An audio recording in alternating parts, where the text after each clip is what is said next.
What's going on, everybody? Welcome to the Wednesday, June 24th edition of Trend or Trap. I'm Dan Karpuk here for TrendsCenter. As always, we're going to go through 3 MLB games and decide whether the data is a trend to tail or a trap to fade. So with that being said, let's start with the Guardians at the White Sox. Tanner Bibee, who's 2-8 with a 4.03 ERA, is going to be on the mound versus Erick Fedde, 2-6 with a 4.46 ERA. Per TrendsCenter, since the start of the 2024 season, the Guardians have gone 26-5 on the money line.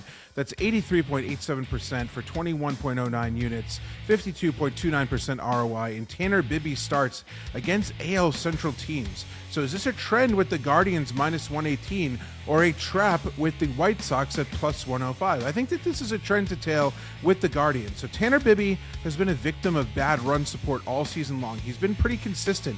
He's allowed 3 or fewer earned runs in 13 of his 16 starts, possessing a 67th percentile pitching run value, despite giving up a hard hit rate. Among a few other red flags, Bibee simply isn't as bad as his 2-8 record suggests, and he has a history of dominating his division. This will be his first start against the White Sox this season, and I think I'm pretty high on him in this spot.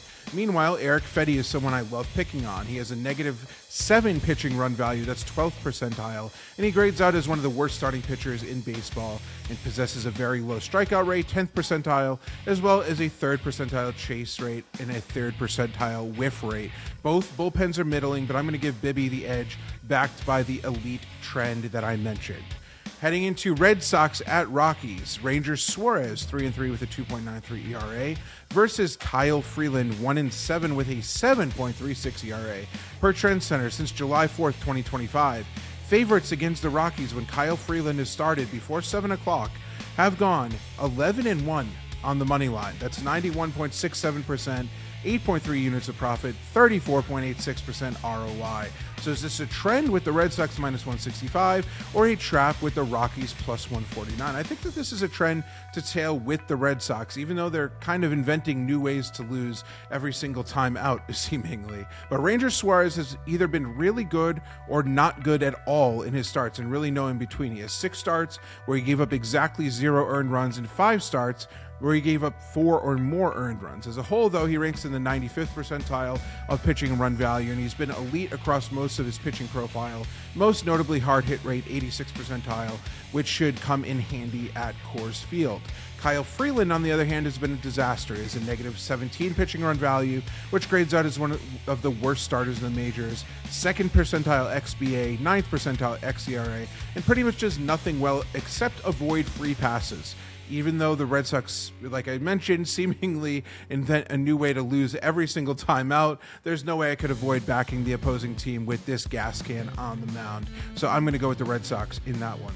Finally, the Braves at the Padres. Martin Perez, 6-3 with a 2.78 ERA versus Randy Vasquez, 6-5 with a 4.17 ERA.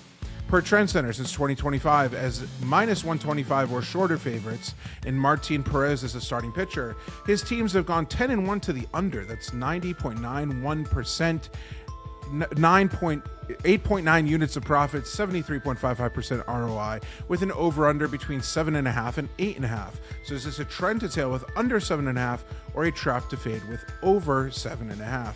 I'm going to say that this is a trend to tail once again. Martin Perez owns an 86th percentile pitching run value and 78th percentile ground ball percentage, and gets a matchup against a Padres lineup that ranks dead last in OPS at home and also second last in OPS against left-handed starters. He should be able to navigate through San Diego's offense in this one.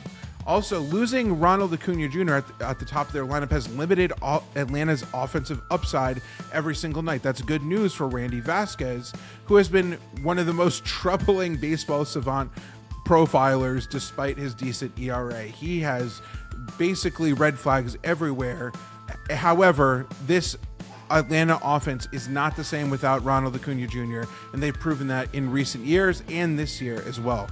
Both of these bullpens are absolutely elite, and I'm firmly on the under here. The only bit of pause I had is that Vasquez versus Atlanta lineup matchup, but that's a risk I'm willing to take in this one. I'm going to trust the trend and go with the under.